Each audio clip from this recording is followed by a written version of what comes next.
moi, ça m'a tellement marqué. Elle a dit, ceux qui s'en sortent le mieux présentement, à travers la pandémie, au niveau de la santé mentale, c'est ceux qui sont capables de donner un sens à la pandémie.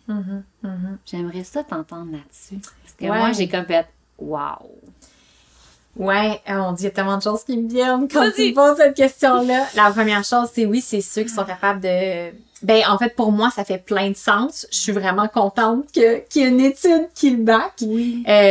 C'est sûr que c'est impossible pour moi de ne pas parler de spiritualité quand on parle de sens. Puis la spiritualité, tu sais, comment je l'entends. Il y a une autre étude qui est sortie à l'UQAC aussi, que tu avais partagée sur Pastel Fluo, qui montre que la spiritualité, c'est le facteur de protection numéro 1 en santé mentale pendant la pandémie actuellement. En tout cas, dans un échantillon là, de Québécois universitaires. C'est comme si c'est d'autant plus important d'être capable de se rattacher à quelque chose dans ces moments-là. Donc, toute la notion de qu'est-ce qui fait du sens pour moi?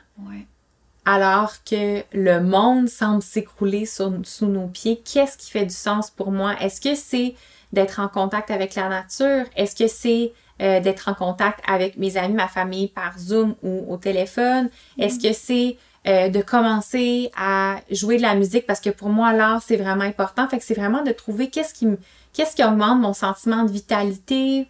Qu'est-ce qui augmente le sentiment que le meaning in life qu'on appelle, tu sais, puis de vraiment faire des activités qui procurent un sens. Pour moi, c'est vraiment une clé en ce moment dans ce qu'on traverse.